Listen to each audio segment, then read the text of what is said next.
ambiental. Y la... Ay, muchas gracias. Aló, aló, aló, aló. Ah, ok, gracias. Danza, mujer y sostenibilidad ambiental. Y en medio de la danza y la sostenibilidad ambiental está la figura de la mujer como aquella figura que cuida, que protege, que salvaguarda. Entonces, el día de hoy tenemos a una figura muy especial en torno a esa temática de salvaguardar y de cuidar nuestra danza, nuestro legado, nuestro patrimonio dancístico. Es la maestra Edelmira Maza Zapata, hija de la emblemática Delia Zapata Olivella, quien el día de hoy nos va a compartir un bello relato en torno a sus vivencias, la experiencia, su historia, sus relatos de vida, en torno a todo esto que se construyó con su familia por medio de sus caminos dados a través de la danza en este bello país. Muchas gracias, maestra. De corazón le agradecemos que esté aquí con nosotros en esta celebración. El espacio es suyo, maestra. Esperamos, si llega un poco más de gente al final de la jornada, a ver si podemos compartir un poco también de esta vivencia práctica, del legado de estas dos importantes maestras. Mientras tanto, le damos paso, maestra, a su voz, a sus memorias. Muchas gracias.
El norte colombiano hace parte de un extenso territorio que desde tiempos remotos es el asiento de la cultura caribe. De ella heredamos lo que nos une a la naturaleza, el reconocimiento y respeto por el linaje familiar, linaje que simbólicamente se representa con la imagen del árbol, cuya forma básica, la raíz, el tronco y las ramas, es lo que nosotros llamamos de tronco y rama. Es el culto a nuestros antepasados y así nacen y crecen las historias familiares. A mi propia historia, como la de muchos paisanos, se sumaron otros troncos llegados por distintos motivos y circunstancias. La cultura europea con sus particularidades de expansión, religión, lengua y el temible tráfico de seres humanos transportados desde el continente africano. El encuentro de las culturas originarias y las distintas culturas africanas supone un punto de inflexión en nuestra historia. La similitud de creencias relacionadas con el culto a los antepasados y la necesidad de ayudarse mutuamente creó un nuevo crisol de vida del que participamos en el hoy y el mañana. La familia Zapata Olivella hace parte de este abigarrado bosque de historias familiares que han contribuido a la construcción de este país. Antonio María Zapata Vázquez, el viejo Zapata, mi abuelo, era hijo de descendientes españoles, un comerciante criollo, Manuel Zapata Díaz Granados, y de Nicolasa Vázquez, una mujer negra, descendiente de congoleses y comerciante también. Edelmira Olivella era hija de Mercedes Vera, una mujer zenú, con un inmigrante catalán, Juan Olivella, apodado El Primor. Conforman el tronco de este árbol. De la unión de Antonio María y Edelmira sobrevivieron 7 de los 12 hijos concebidos.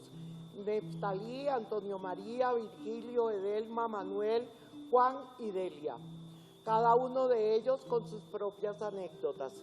Mi abuelo, como mencioné antes, era el centro de nuestro tronco familiar, oriundo de Cartagena, pero ligado por múltiples nexos a otras regiones, vivió en varias poblaciones del litoral norte hasta radicarse en Lorica, Córdoba.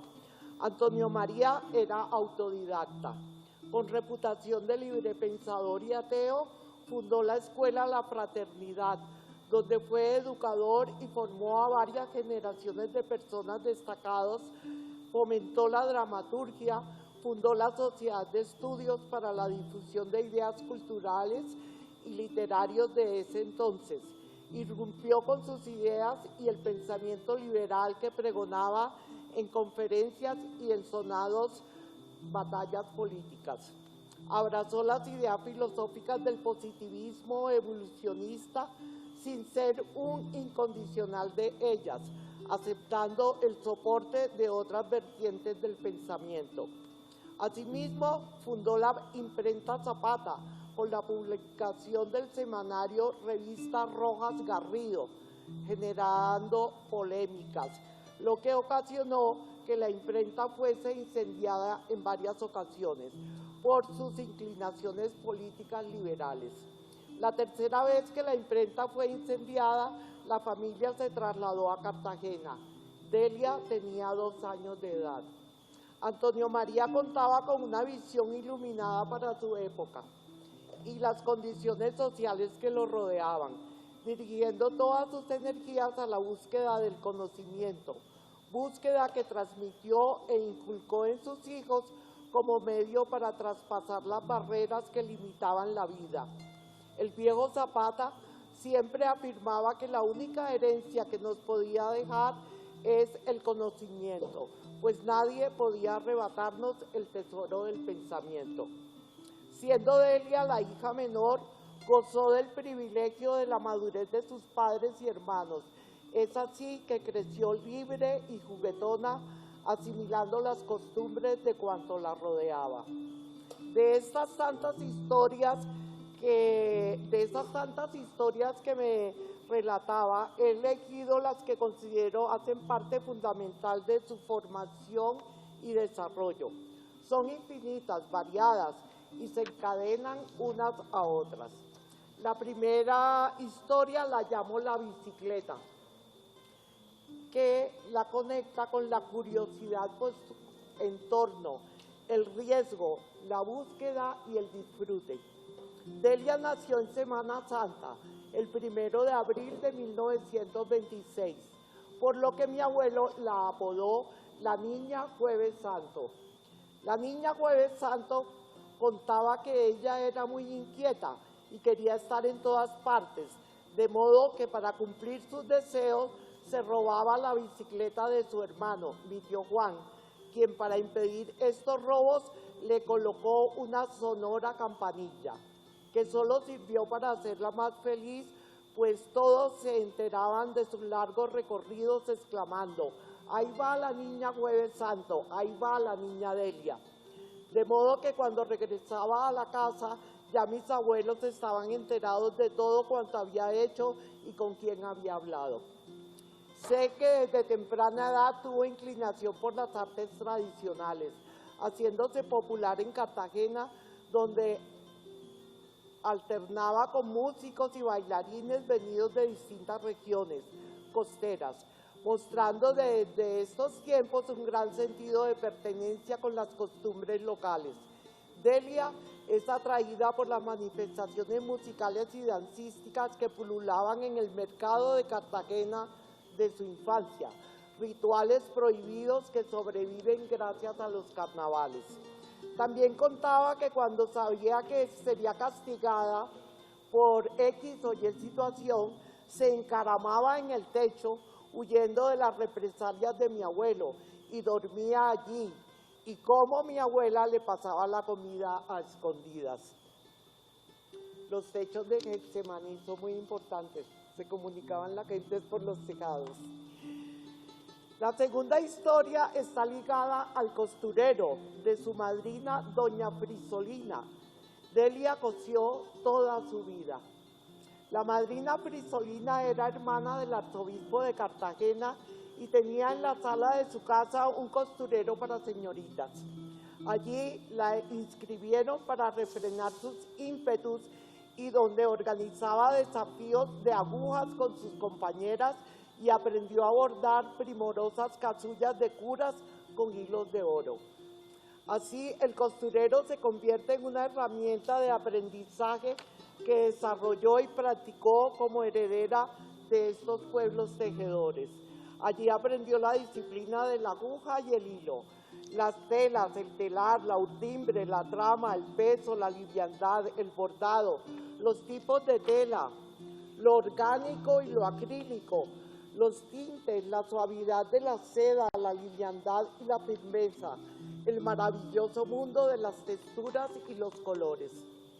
Y la madrina Frisolina se convirtió no solo en su maestra, sino también en su amiga y confidente, y mantuvieron estrecha relación hasta la muerte de ella, que es otra anécdota electrizante. La tercera historia la llamo Caño del Oro, y está ligada al espíritu del esfuerzo, el desafío físico y la creación. Emocionada me contaba sobre aquel tiempo bajo el sol caliente, recogiendo cocos y mangos con su sobrino Felipe, más grande que ella, hijo de su hermano mayor, el tío Neftalí. Esta recogida de cocos y mangos tenía un propósito: ir en canoa los domingos remando hasta Caño del Oro, de las 4 islas que rodean Cartagena, donde funcionaba un leprocomio. Era una de sus historias predilectas, pues durante la semana preparaba una serie de bailes con atuendos sorprendentes y sainetes para mostrar a los enfermos. La lista era larga, desde gitanas húngaras que cantaban con pañoletas de flores y botas, o duendes del bosque que bailaban alrededor de una fogata. Le encantaba que la esperaran con ansiedad y que un hombre negro con un diente de oro asomado a la orilla anunciara gritando con una campana: «Llegó la niña Delia, la niña Delia, llegó la niña Delia». Cada vez que contaba estas historias surgían detalles inesperados que poco a poco, completando un cuadro, formaban una historia, no solo con la bicicleta y su campana. Era a dónde fue, con quién habló, cómo se inició con la máquina de coser para hacer vestidos, pantalón, para poderse hacer piruetas sobre la dichosa bicicleta. Pero esa es otra historia. Quizás también puedo reproducir la emoción con que me las transmitía, el retrato exacto de los personajes que intervenían en cada anécdota. Así aprendí a distinguir a los tíos y a las tías, primos y primas, vecinos y personajes con sus oficios y particularidades que animaban nuestra casa y la vieja ciudad. Estas historias construyeron mi vida y hacen parte de mi linaje. La cuarta historia está ligada a los estudios y pienso en la importancia que tuvo el viejo Zapata en las tantas actitudes que asumieron sus hijos al crecer en un entorno tan especial. Delia estudió la primaria en la Escuela de la Fraternidad en Cartagena bajo la tutela de su padre y acompañada por sus hermanos, alumnos internos llegados de Lorica y alumnos pobres del barrio de Getsemaní y algunos otros vecinos. Luego entró en la Escuela Nacional Superior de Santa Marta. Al reflexionar con sus amigas sobre el futuro y su condición de mujer, invocaba las ideas de mi abuelo, decidido partidario de los derechos de la mujer en la sociedad y contrario a la costumbre desafortunada que solo permitía que fueran maestras, secretarias, enfermeras o amas de casa. Delia, rebelde, quería seguir estudiando. El reto para mi abuelo era intentar que el Ministerio de Educación emitiera una resolución para que las mujeres pudieran continuar, y lo logró. de modo que Delia se convirtió en una de las 3 primeras mujeres que estudiaron el bachillerato anexo a la Universidad de Cartagena. Las enseñanzas del viejo Zapata daban sus frutos más elevados en los distintos caminos que emprendieron estos hijos en la búsqueda de la libertad de pensamiento y acciones ligados a un compromiso social siempre hacia adelante. La Delia indómita decidió también estudiar medicina, como sus hermanos Juan y Manuel, por lo que tendría que emprender un viaje más largo hasta Bogotá, la capital, para cursar sus estudios.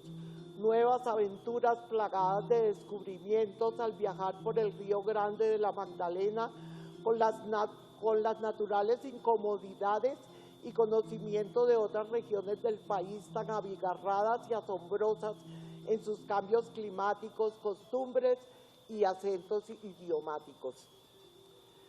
Las historias en la capital suponen un largo recorrido a través de nuevas costumbres, nuevo clima y alimentos y también relaciones amistosas con los cachacos de la época.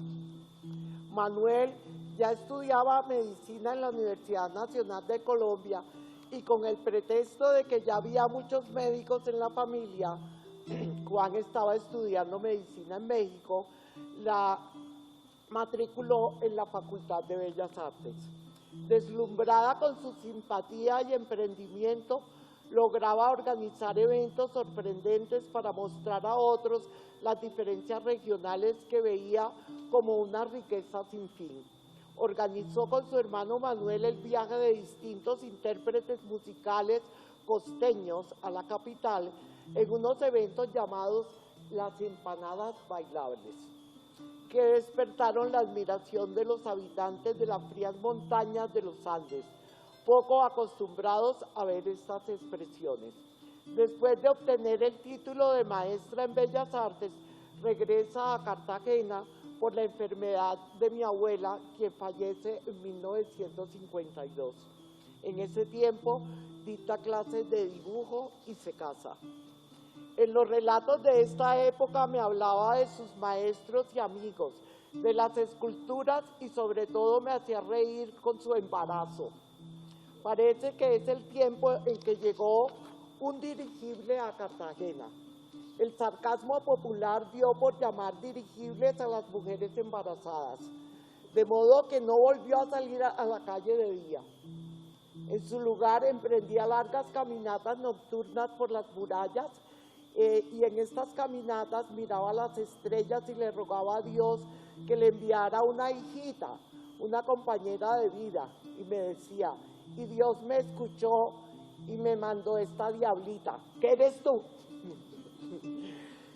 Cuando yo tenía 2 años, se separa y Manuel, queriendo mitigar sus penas, la invita a viajar por el territorio con el fin de recopilar información sobre medicina ancestral.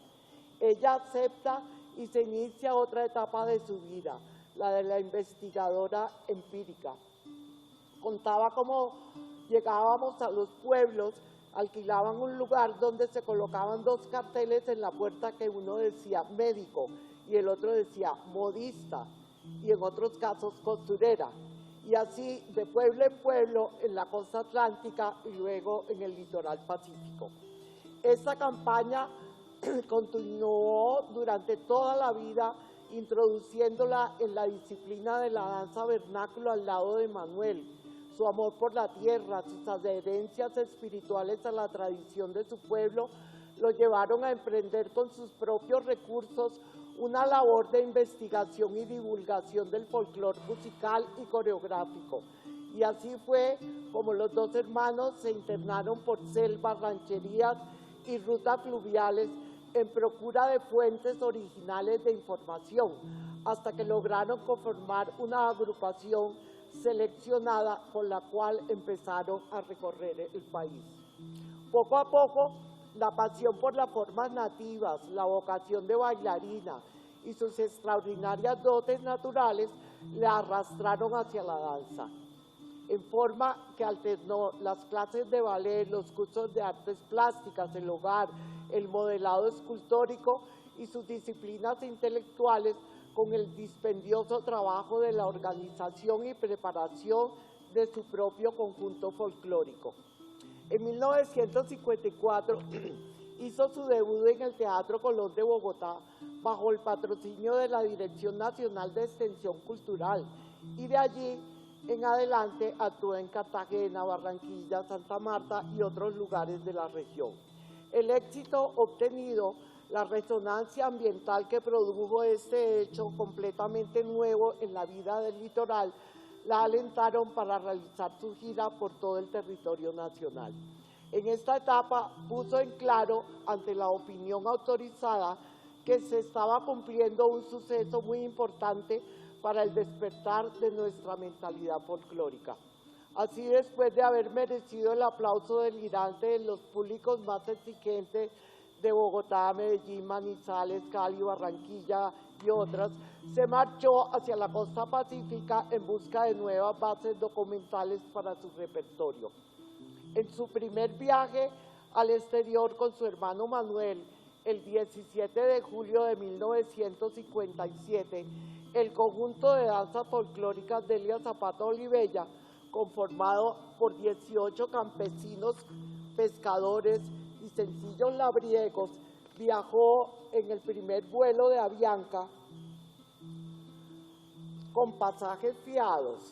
Así emprendieron un viaje que era también el de su patria. Por los escasos recursos en su estancia en París, viven los 3 primeros meses entre hambres y penurias.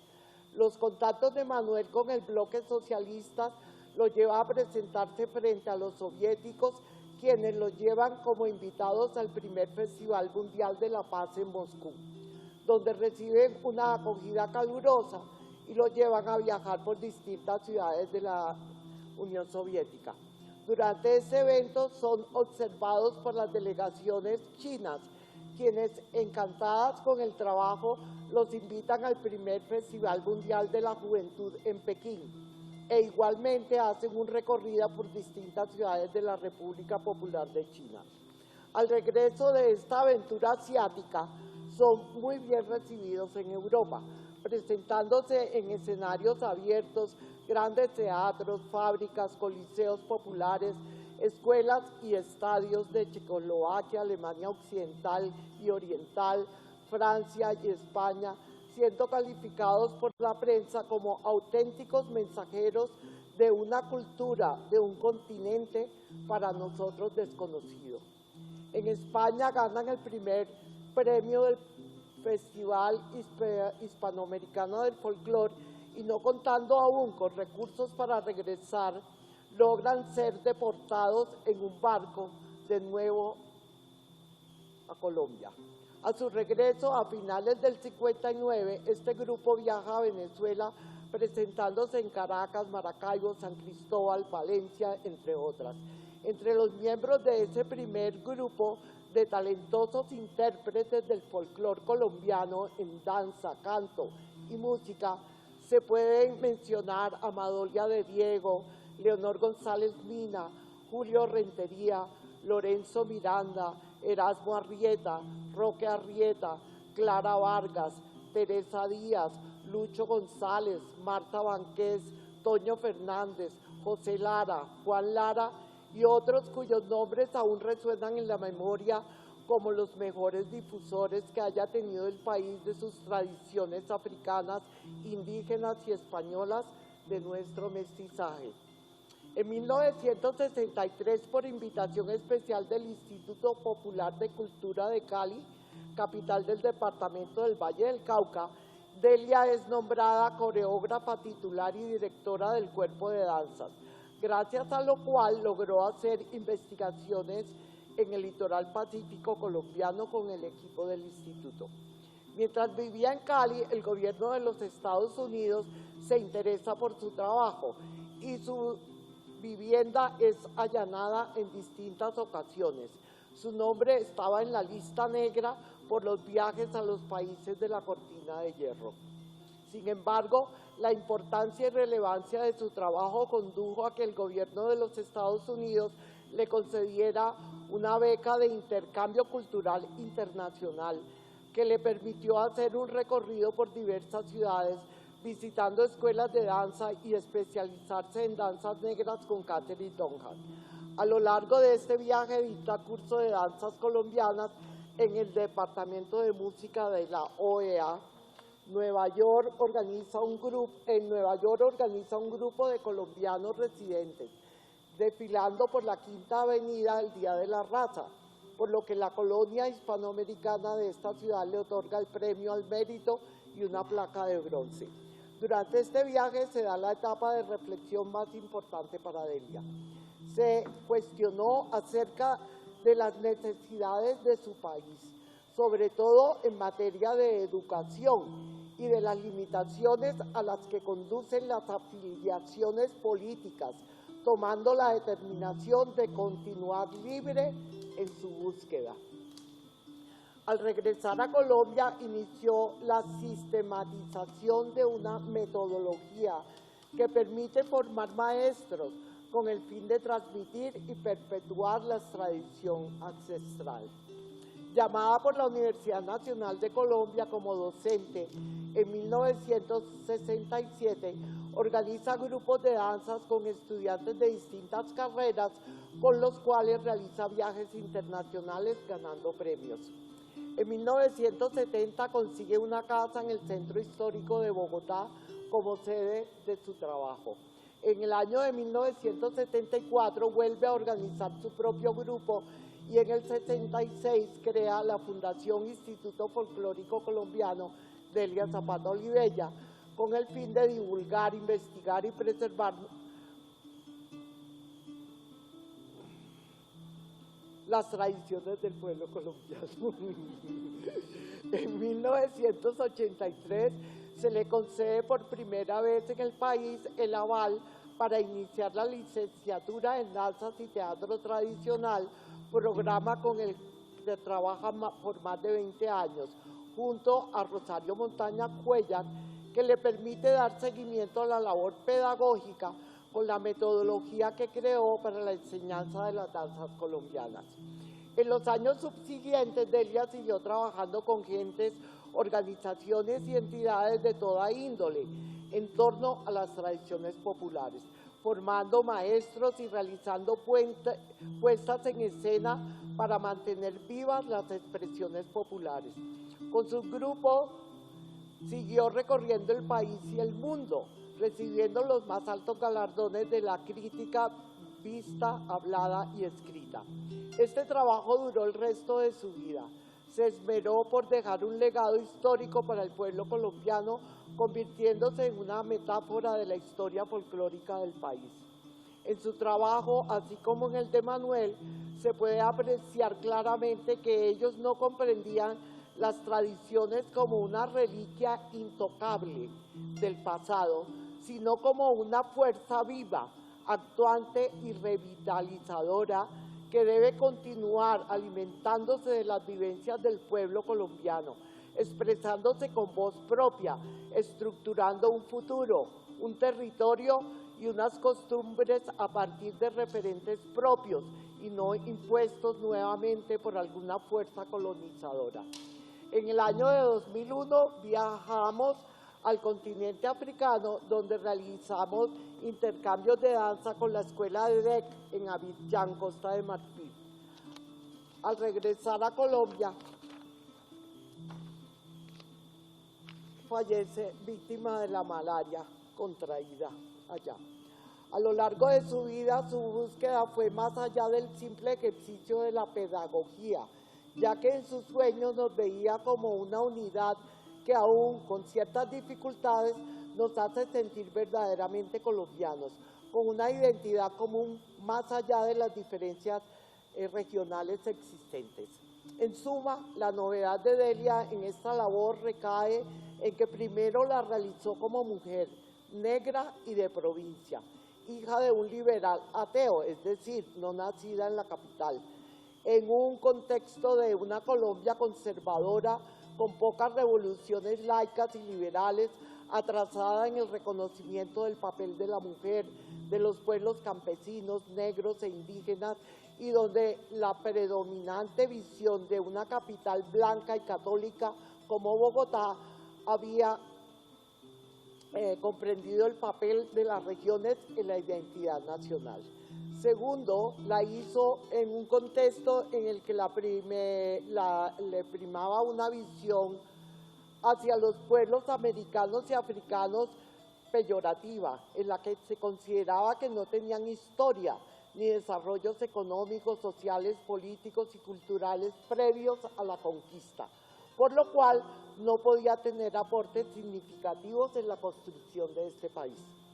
Tercero, lo hizo con un método más allá del trabajo de archivo, de la documentación de sus visitas de campo o del turismo etnológico, sumando a la investigación biográfica, teórica, histórica, literaria y documental.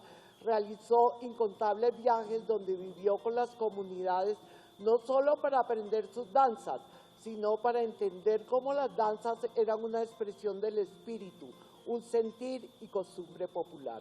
Más aún, su trabajo no se enfocó únicamente en las danzas, sino que en lo que ella llamaría la estampa tradicional, la amalgama de danzas, música, teatro, mito, rito, historia, gestualidad, costumbres, vestuario, una de las vestuaristas más importantes de la historia, y la recuperación y el mantenimiento de accesorios, trabajos de cerámica, orfebrería, artesanales.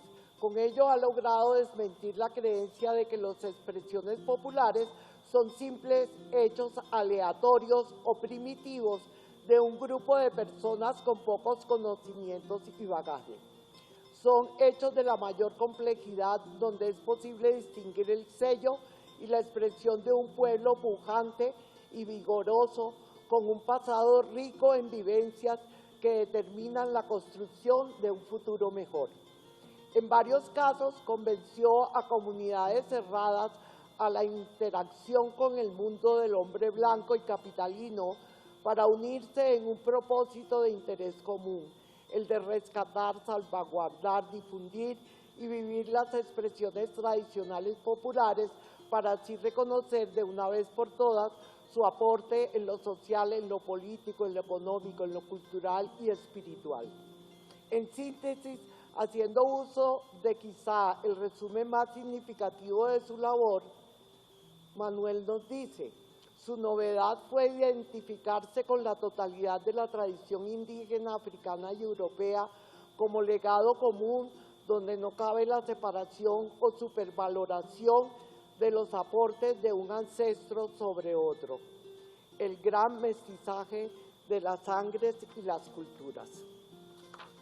Precursora por el trabajo de investigación, rescate y preservación, transmisión y vivencia de las tradiciones populares expresadas en danza, música, ritos, mitos, leyendas, décimas, entre otras que estaban pasando al olvido. Artista, escultora, bailarina, coreógrafa, folclorista. En alguna ocasión, un periodista le preguntó el por qué había abandonado la escultura, a lo que ella respondió: yo no abandoné la escultura, ahora hago esculturas vivas.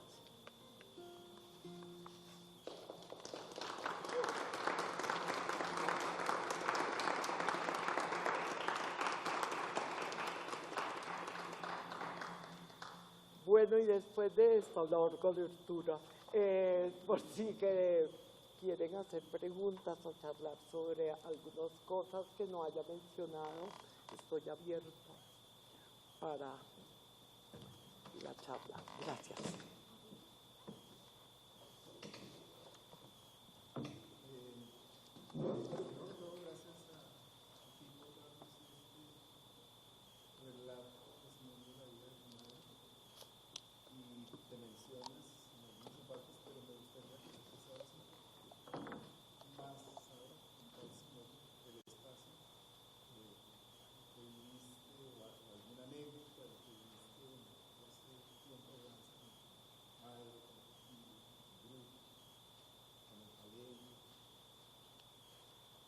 Bueno, pues lo que pasa es que es una historia muy larga porque ya estoy muy vieja, pero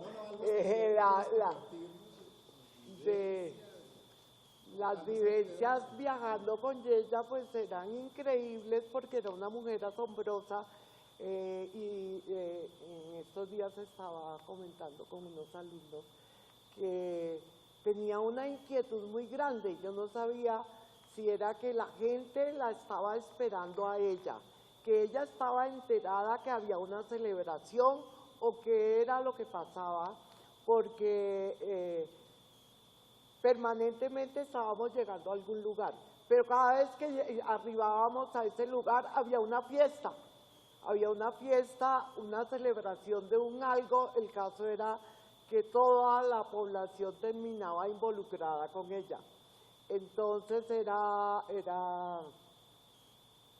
difícil estar tomando una cantidad de transportes, que ahora todo es más fácil, porque era montar en bus, en lancha, en burro, en mula, con agua, sin agua, con vestido, sin vestido. Por ejemplo, les puedo contar una anécdota de los años 60, que llegaron unos gringos aquí a Colombia y se fueron a la Sierra de los Motilones y hubo una matanza de gringos. Pero nosotros no estábamos enterados. Ella tenía una amiga brasilera llamada Felicitas Barreto, que es una gran antropóloga, una mujer que nació de una familia muy pudiente allá en Brasil. Cuando tenía 2 años, una india que la cuidaba se la llevó para la selva y nunca más apareció. Su padre la buscó y nunca apareció, y por fin a los 15 años volvieron a tener contacto con su hija. Cuando ella tenía 15 años, ella entonces pues estudió lo normal que estudian las personas y se graduó de antropóloga y está investigando todas las culturas de la zona selvática del Amazonas y acá al sur de Colombia, y ella quiso completar su investigación acá en Colombia. Entonces le preguntó que con quién podía conectarse y le dijeron: la única que es capaz de irse con usted a esa aventura es Delia. Entonces se conocieron, se hicieron amigas y emprendimos el viaje las 3 para ir a la Sierra de los Motilones en mula. Y llevábamos muchos días viajando por estas montañas y todo, y nos ha cogido un aguacero espantoso, una tormenta con cosas eléctricas así, y por allá en la oscuridad se vio una lucecita. Entonces nos fuimos hacia la lucecita, y la lucecita era el convento de las hermanas Lauritas. Tocamos la puerta y ellas salieron y no nos dejaron entrar porque no teníamos falda. Entonces mi mamá tenía una pollera entre todos sus corotos ahí, y entonces desbarató la pollera, hizo 3 faldas, una para mí, otra para Felicite y otra para ella, para que nos dejaran entrar. Entonces entramos al convento a escampar, y en la mitad de la noche una revolución y un estropicio grandísimo. ¿Qué pasó? No, que llegaron los bandoleros, porque todo esto era al final de la época de la violencia. Entonces, no, pues que había que levantarse y ponerse en fila porque llegaron los bandoleros. Entonces nos levantamos con todas las monjas así en fila, y entonces el jefe de los... y de pronto se acerca a mi mamá y le dice: niña Delia, ¿y usted qué hace aquí? Y entonces nosotros, que era un exalumno de mi abuelo. Y entonces, ay, nos salvamos.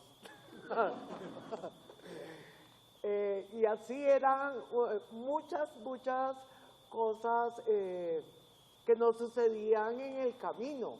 En los últimos años hablábamos de los recuerdos de la infancia. Me preguntaba ella: ¿qué te acuerdas tú de tu infancia? Pues hablábamos mucho. Entonces yo le decía: no, el otro día estuve recordando una lancha con un ataúd, un gallo, una carretera. Me dice, tú no te puedes acordar de eso. Le digo, ¿y por qué no? Yo me acuerdo que nos subimos a una lancha, pasé por encima de un ataúd. Me decía, pero no te puedes acordar del 5. ¿Por qué? Porque tú tenías 3 años. Y eso fue que nos quedamos varados en tal parte y que entonces lo único que nos paró fue esa lancha y que iban a enterrar a fulano de tal y que entonces yo llevaba un gallo para regalárselo a mi cuñado y que entonces, y así. Pues anécdotas infinidad porque a cada sitio donde llegábamos había muchas cosas para hacer y aprender. A mí me ha gustado mucho aprender toda la vida y sobre todo la admiraba mucho y era con la boca abierta de la cantidad de cosas que hacía porque no se paraba un minuto, no descansaba nunca. Cuando estaba haciendo una cosa, estaba haciendo la otra, pero siempre estaba en constante creación. Entonces, pues que tantas aventuras. Buenas tardes. Bueno. Quería consultarte, en esa época, cuando los invitaron a comunidades ya para ver, ¿cómo fue la parte del vestuario? ¿Cómo manejaron también con las modas y todo ese vestuario, ese origen y cuál es el legado actual desde esa parte? Bueno, el asunto del vestuario fue una cosa increíble porque, como les decía antes, esto fue cuando comenzamos las giras por Colombia, era supuestamente el fin de la violencia, lo cual quiere decir que este país estaba arrasado y había historias macabras en todas las poblaciones. Nosotros andábamos en bus por el país y las personas que ella recogía de los sitios pues eran personas muy pobres. Entonces ella se hizo un viaje a Medellín y logró hablar con los dueños de la fábrica de Coltejer y de Fabricado. Y ellos le donaron telas y ella con esas telas construyó los primeros vestuarios, que entre otras, con los vestuarios pues hay historias infinitas también porque en la actualidad existen vestidos de esa época que fueron usados y lavados y vueltos a usar y vueltos a lavar. También en China, en una ocasión, tenían una presentación en Shanghái y el vestuario salió para Pekín. Y el telón tenía que abrirse a las 7 de la noche y no había vestuario. Entonces los chinos dicen que la llevaron a una fábrica y allá en 2 horas construyeron todo el vestuario. De esos también tengo algunos, de telas chinas. La cosa fue que también necesitaban instrumentos porque todo había salido para otro lado y entonces los llevaron al museo y en el museo les mostraron los aparatos de percusión, instrumentos, todo lo que había para elegir con qué iban a tocar. Y el Millo, que era el que tocaba el pito atravesado, vio una flauta y dijo, esa es la que yo quiero, esa es la flauta que yo necesito. Y entonces dice que los chinos se miraban así, cara, y se decían secretos, y cada uno se pasaba un secreto con el otro, y se iban reuniendo, y que eso era imposible. Que, ¿cómo así? Que esa flauta estaba ahí, entonces por fin llegó el que administraba todo el museo, y les explicó que esa flauta tenía más de 3.000 años, que nadie la había tocado y que eso era muy delicado que él fuera a tocar esa flauta. Pero finalmente lo convencieron y cogió su flauta y empezó a tocar cumbia, y sacaron unos tambores de ahí también y con eso se armó el conjunto para la función. Y así durante los años iban pasando cosas con el vestuario, ¿no? Gente que iba donando, además porque era muy importante para ella que al estar representando a Colombia, todo el mundo estuviera muy bien vestido, pero no con los vestidos que se acostumbran ahora. llenos de lentejuelas y de plumas, sino unos trajes con los diseños que ella fue recogiendo durante sus investigaciones, muy sobrios, con la medida de color que era, con la tela, con el peso que era, lo que fuera, pero no un espectáculo, sino que de verdad estaba mostrando un pueblo muy bien vestido, pero sin esos lujos excesivos que se acostumbran hoy en día. El tiempo no pasa en balde.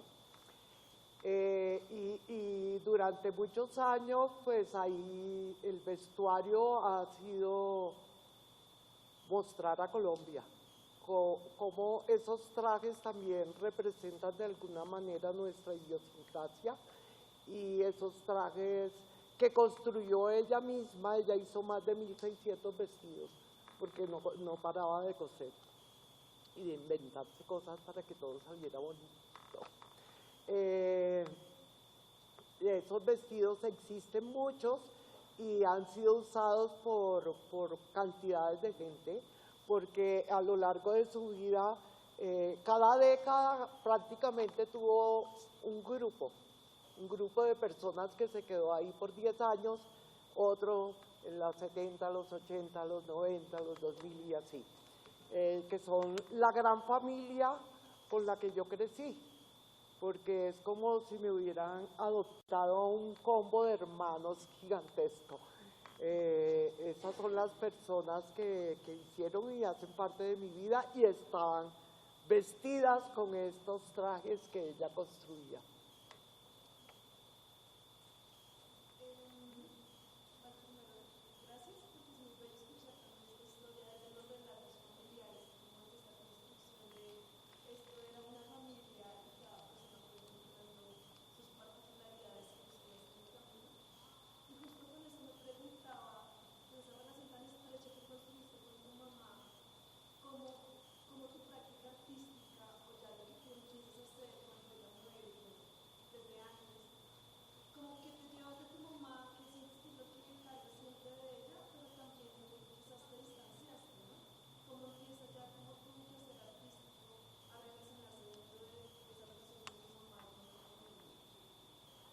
Sí, mi relación con ella era muy especial porque estábamos completamente pegadas.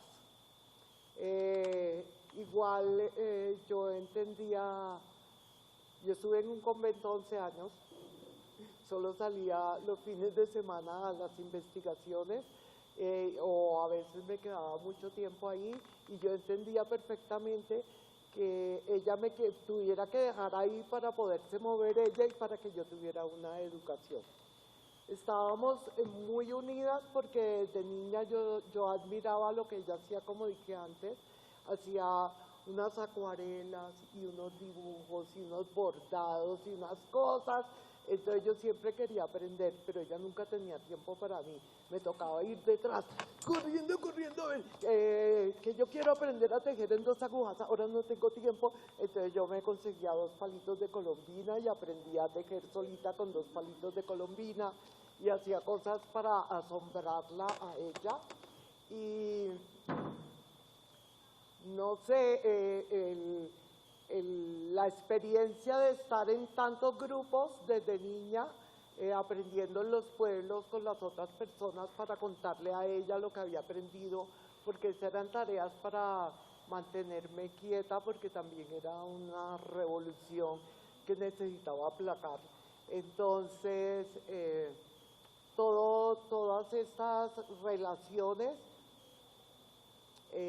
pues me creó un vínculo con el arte popular. Pero cuando ya terminé el bachillerato y entré a estudiar Bellas Artes en la Nacional, ella estudió escultura, pero yo estudié pintura. Y se acabaron los años de estudio, la carrera duraba 5 años y yo no me graduaba.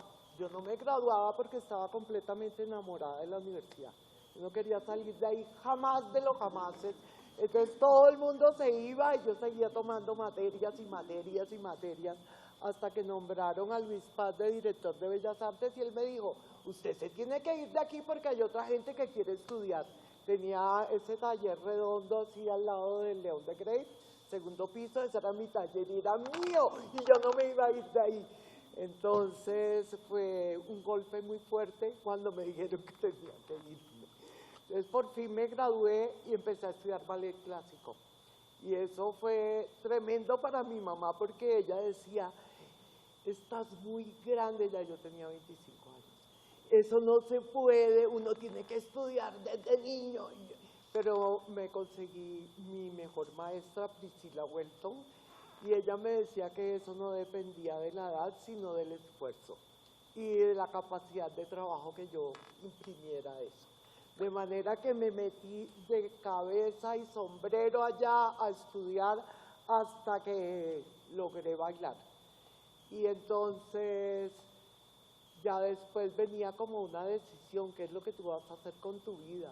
¿No? Porque yo sí amo la pintura, yo mastico colores, yo quisiera pintar todo el tiempo, pero me encanta bailar y todo, y había que tomar una decisión. Yo me recuerdo que estaba en Haití con mi tío Juan, y mi tío Juan duró 5 meses convenciéndome que tenía que abandonar esas ínfulas de artista, que eso no servía para nada, que uno de artista en este país no llegaba a ninguna parte, que eso de ser artista estaba mandado a recoger, que me pusiera a estudiar medicina, lo que fuera, pero que tenía que abandonar esos delirios de artista.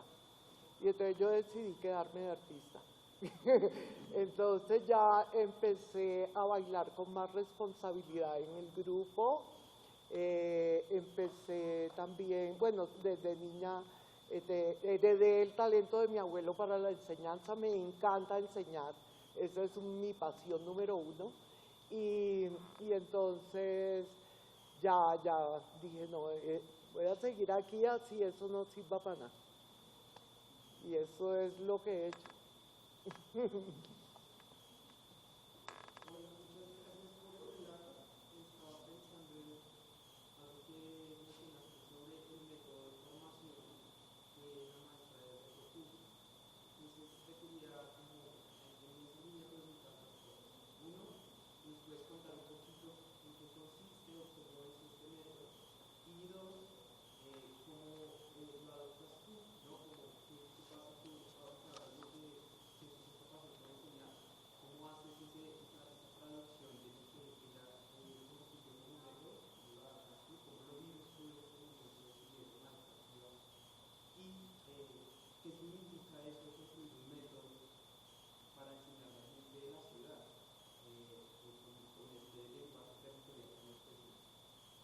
Sí, el asunto de la metodología hace parte de esas reflexiones que tuvo Delia en Estados Unidos con relación a las necesidades de Colombia.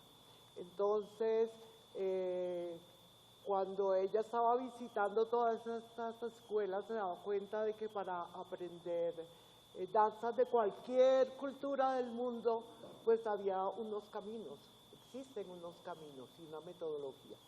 Entonces ella empezó a trabajar esta metodología en los años 60 cuando se fue al Instituto Popular de Cultura de Cali. Y esta metodología es lo que vamos a hacer ahora después del hecho, que consiste, primero, la metodología no se trata de aprender y reproducir una serie de pasos, sino que a medida, una cosa que pasó cuando ella insistió para terminar el bachillerato, es que ella decía que ella no quería ser maestra por nada en la vida. Eso sí, yo maestra no voy a ser. Se la pasó toda su vida enseñando, pero eso era lo que ella pensaba cuando estaba joven, que ella no iba a ser maestra.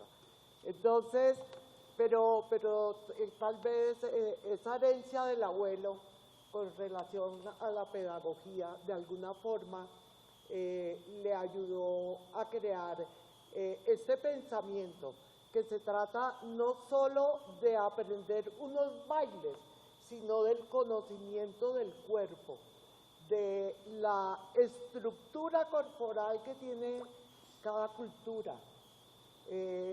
Nosotros como indios, existe una cultura aquí en Amerindia, una cultura del cuerpo que hemos olvidado y perdido por todas las cosas que nos han pasado. En las culturas africanas también existe una forma tradicional de aprender, no de aprender, sino de vivenciar lo que es el cuerpo, como la relación entre la mente y el cuerpo. La metodología que ella creó, que ahora se las voy a explicar,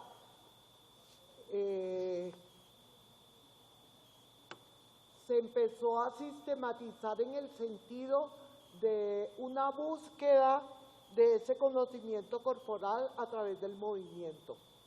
Lo que yo he hecho en el tiempo, aún antes de que ella muriera, es ir más allá, porque a mí me interesa mucho el origen, los orígenes, las culturas originarias. Y pienso que a medida que la humanidad ha ido desarrollándose, llega a unos puntos de declive impresionantes, pero siempre todo comienza muy bien. Entonces a mí me gustan esos comienzos donde todo comienza muy bien. Cómo uno puede aprovecharse y alimentarse de ese conocimiento que tuvieron personas hace tanto tiempo, que son un legado invaluable y que uno los olvida por estar en la moda y en la no sé qué y otras cosas. Entonces, ese trabajo con el origen es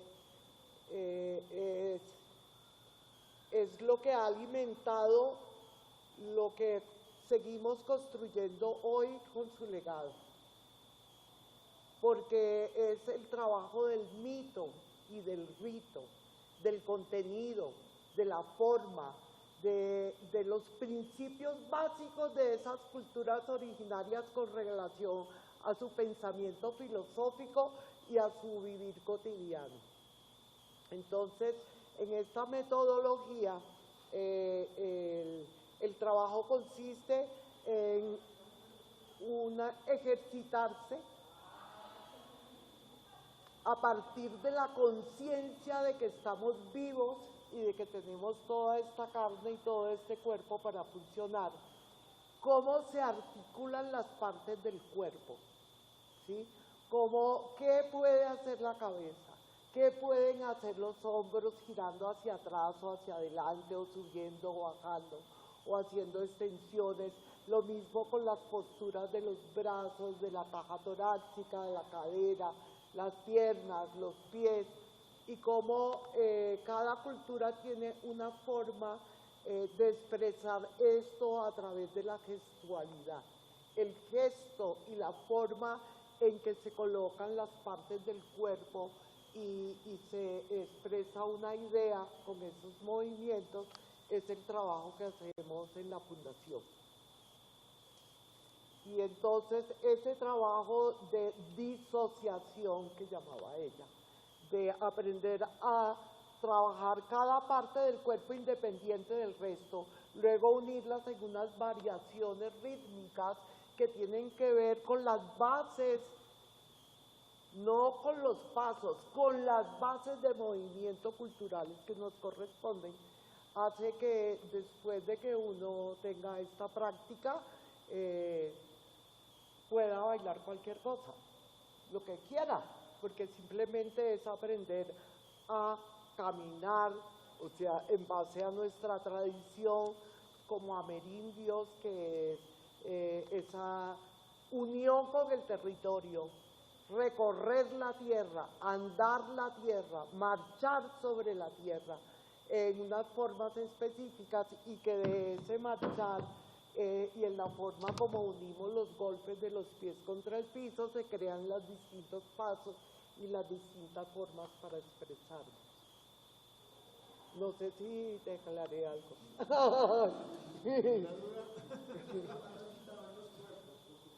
¿Cómo?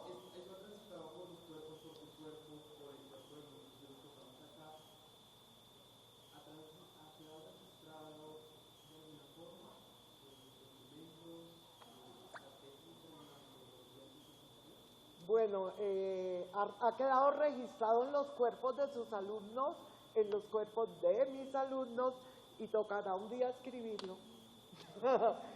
Pues, ahora que hay tantas posibilidades con la tecnología.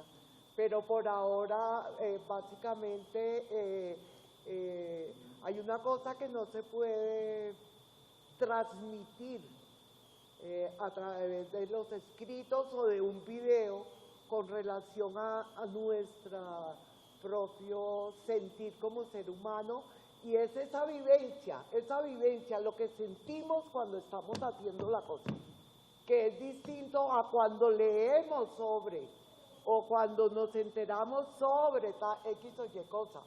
Pero el sentimiento, esa vivencia personal que solo la puede tener uno como referente en la vida, pues eso es solo haciéndolo. Haciéndolo es como se siente que eso está ahí vivo. Sí. Por 1990 tuve la oportunidad de ir a Prosa en Getsemaní con Carlos Jaramillo. Él es un maestro, coreógrafo de danza contemporánea, y en esa oportunidad tú estabas haciendo un trabajo súper importante, y era recuperar los Cabildos para Cartagena que habían sido desplazados por el tema social. ¿Eso continuó?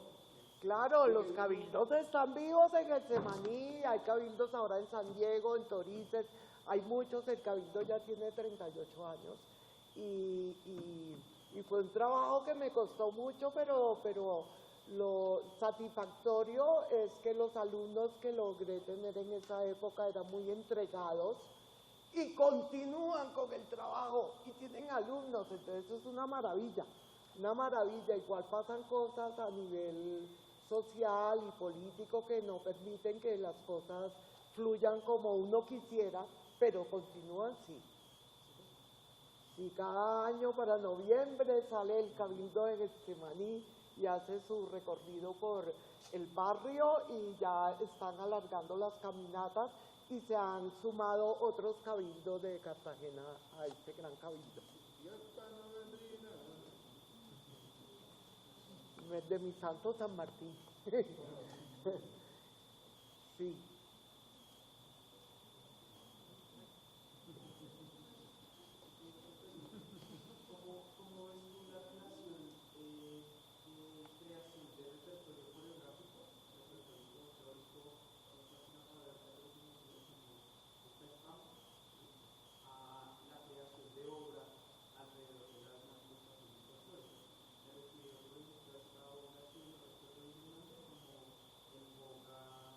El boca adolescente.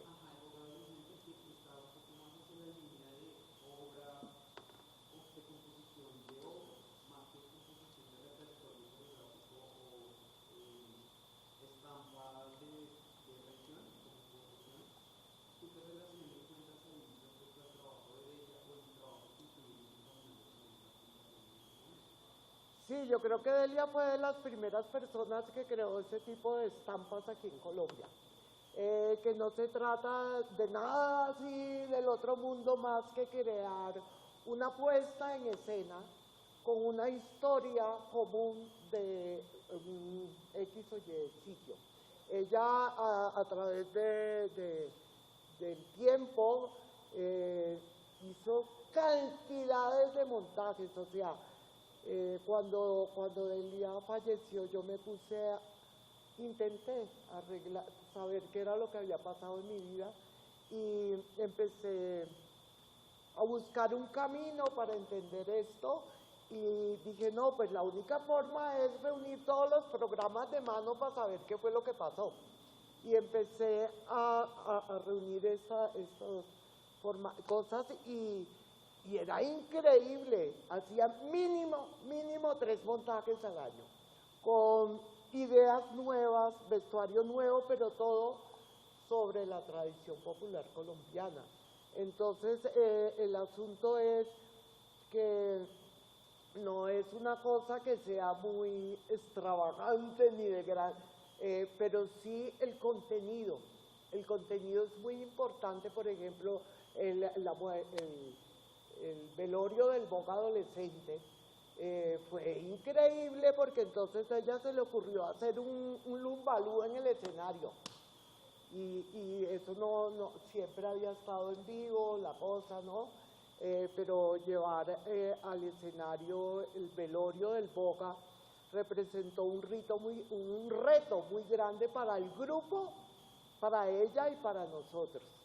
Entonces me recuerdo que lo estrenamos aquí en el Palenque la primera vez y fue dramático, en el sentido de que esa noche un vecino se entró en la mitad del lumbalú, en el montaje, y estaba ebrio.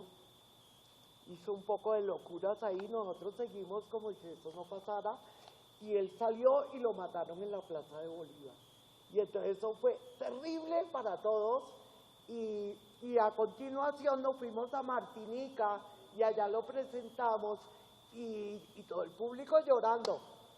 Entonces lo presentamos muy pocas veces porque era demasiado dramático, porque era no hacer un espectáculo, no una representación, sino sentir de verdad lo que uno estaba haciendo, como hacen los palenqueros, que cuando uno está en un lumbalú, pues llora no solamente por ese muerto que está ahí, sino por todos los muertos de su familia y a todo el mundo que conoció que ya se murió.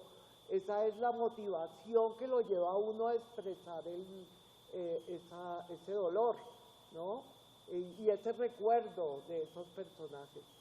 Entonces, cada montaje tuvo sus anécdotas y sus historias muy locas,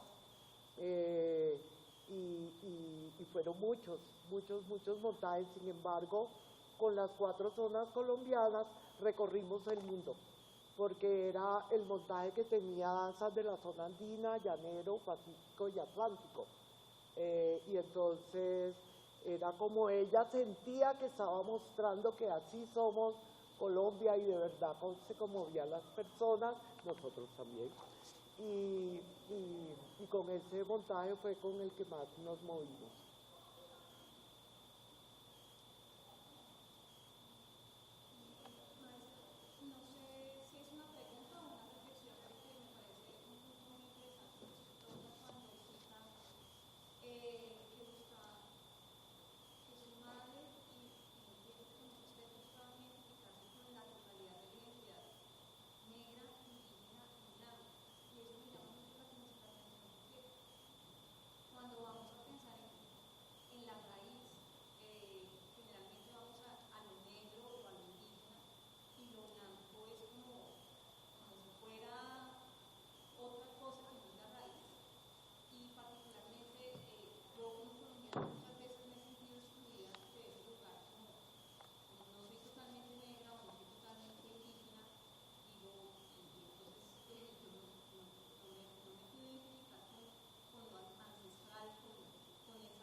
Sí, el asunto es que Delia jamás pensaba en términos de allá están los indios, allá están los negros, sino somos colombianos. Y los colombianos estamos todos. Entonces, aunque nosotros tenemos familia amerindia, africana y europea, el tinte mestizo que nos tiñe a todos, ahí no hay nada que hacer, eso somos colombianos. Y en todas las distintas grupos que tuvo durante su vida, en las décadas, como les decía, siempre hubo colombianos de todos los rincones. No era que porque si no eres negro no puedes estar en el grupo, si no eres indio no puedes estar en el grupo, si no eres no, sino colombianos, gente de todos los colores. Entonces, esa limitación de esa barrera cultural, era muy chévere que nosotros en el grupo nos sintiéramos todos juntos, como colombiano, sino como una especificidad de que no, hoy soy blanco y mañana soy negro y después soy indio y no sé qué, no. Siempre colombianos, mestizos como lo que somos. Que uno tenga la piel más oscura que el otro, que tenga este rasgo, no era un impedimento para nosotros jamás. Entonces, además porque como son costumbres populares, los pueblos de todo el mundo son el pueblo y ahí no cabe nada que tenga que ver con discriminación de ninguna naturaleza. De verdad, uno se asombra sabiendo que llegaron tantos desalmados europeos aquí a América, con unas cosas increíbles, ¿no? Pero al mismo tiempo también vino gente del pueblo que trajo costumbres y asuntos que heredamos y que practicamos hoy en día y que son chéveres. O sea, yo pensaba mucho en eso en un tiempo cuando estaba con el tío Gabriel, por ejemplo, que era un hermanastro de mi abuela, que era legítimo catalán, así, y además ni siquiera se parecía a los catalanes porque era rubio de ojos azules. Y era tan dulce, y yo le decía, tío, pero los europeos son malos, y hicieron esto y lo otro, y se reía así dulcemente, y uno veía que ese ser no era capaz de hacer un mal, entonces ¿cómo no lo iba a amar? Y ese tipo de acercamientos con las personas era muy propiciado por ella, porque ella, todo el mundo, lo que importaba era la persona, no de dónde provenía, ni qué color tenía, ni cómo fue, ni si era pobre o rico, y en el grupo hubo gentes de la high class hasta el más raso del pueblo. Entonces, eso era muy importante para todos nosotros, saber que estábamos juntos a pesar de que tú fueras esto o lo otro, y que estábamos juntos bailando y siendo felices y compartiendo una experiencia de pueblo, aunque cada uno fuera distinto del otro. Eso sí, para ella era muy importante, y en el trabajo que seguimos sigue siendo importante. Sigue siendo muy importante que uno se considere un ser total, completo, y no esto o aquello por esto o aquella cosa. Ser colombiano y reconocerse uno como mestizo que es muy importante, porque si no sigue uno en unas disputas completamente ridículas que nada tiene que ver.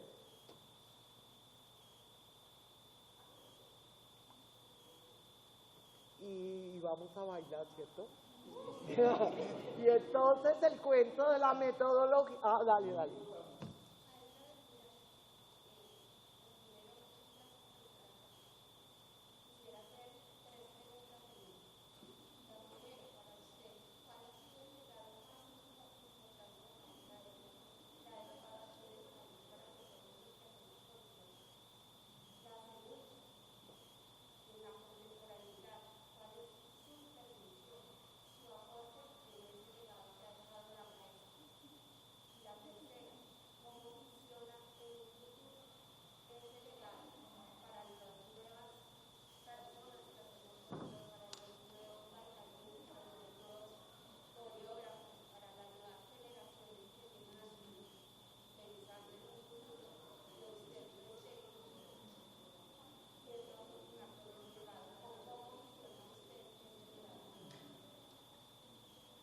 Bueno, lo primero era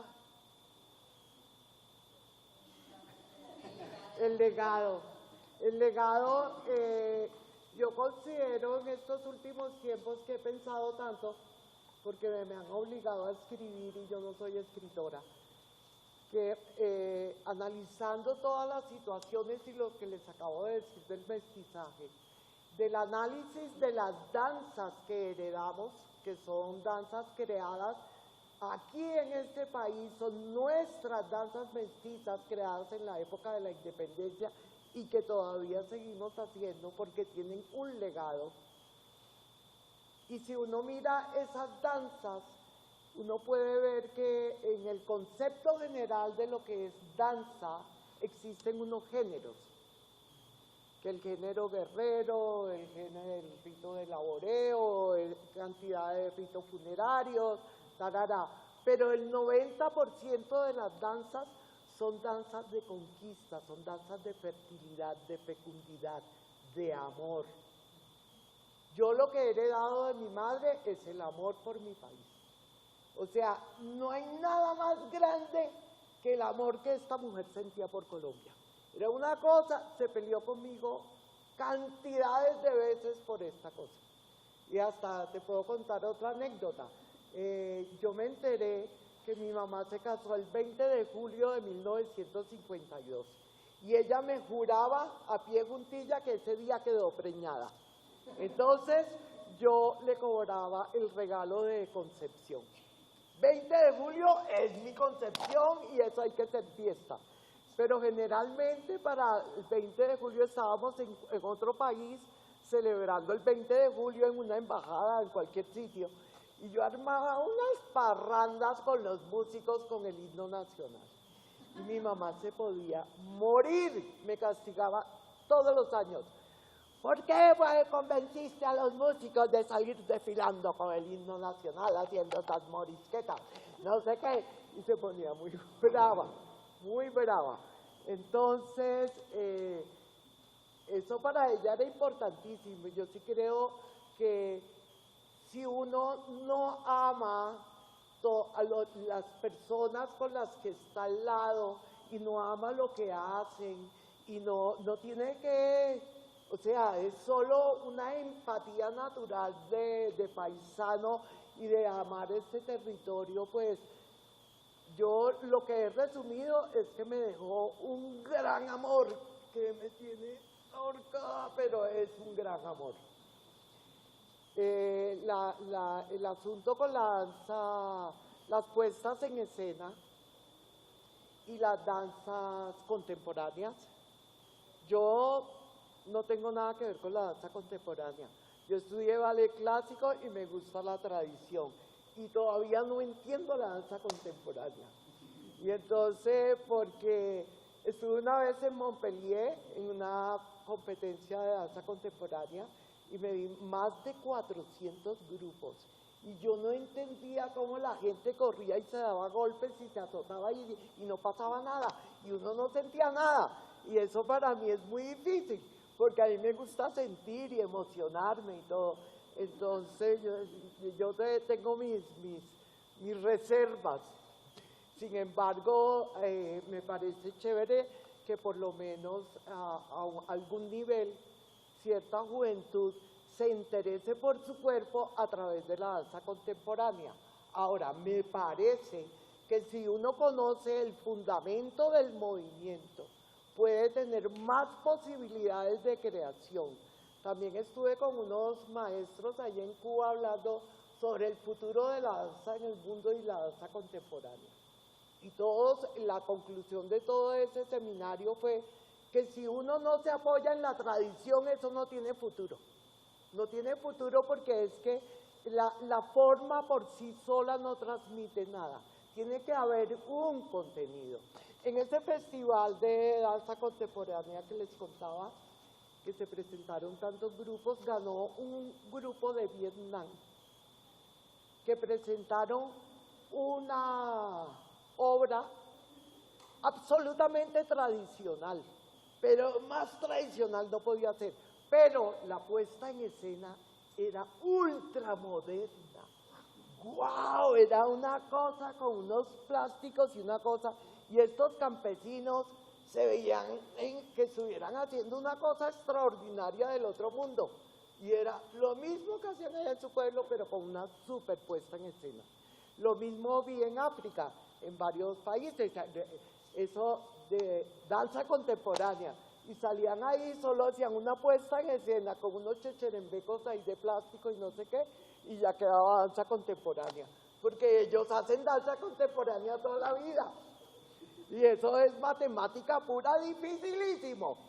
¿no? Entonces, pues uno dice, ahora, el legado está en los alumnos, los que reciben el conocimiento y lo transmiten, porque yo sola no pinto nada en el mundo, no pinto nada, pero si yo le enseño a otro y ese otro le enseña a otro, y entre todos hacemos una vivencia de nuestras tradiciones, y eso se mantiene, pues ese es el legado, porque ningún texto ni ninguna película va a completar la vivencia que podemos tener entre nosotros.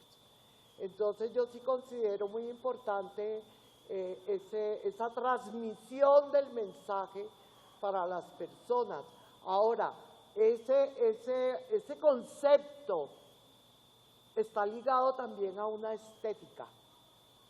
Y nosotros ahora como pueblo tenemos unos problemas gravísimos, porque como aquí es tan chévere y tan popular la moda, todo es moda. Entonces, si no está de moda, pues no funciona. Entonces, llegar a un concepto de verdad que tenga un fundamento relacionado con el color, con la textura, con la vida, con todo lo que hacemos y que tenga una forma especial de manifestarse, es lo que hace también que tengamos un peso, porque uno puede ver la representación de las culturas del mundo y ellos ya han seleccionado lo que los define. Y nosotros somos un pueblo extremadamente joven. Somos jovencísimos, tenemos disque 500 o 600 añitos de ahora, ¿no? De nosotros. O sea que somos bebés históricamente. Entonces, en la medida que vayamos decantando todo ese conocimiento y plasmándolo en una obra que de verdad signifique algo y que tenga cierta estética, podríamos ser, ¿no? Podemos ser. Entonces, ahí estamos en la construcción de los mitos contemporáneos.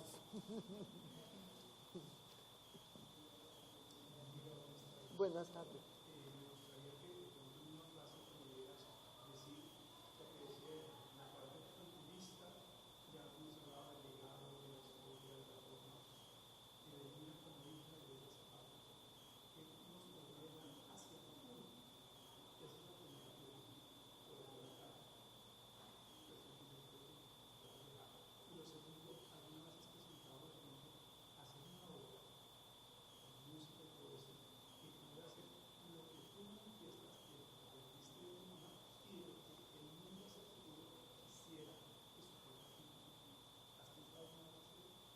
¿Sí? Entonces, de lo primero, el legado.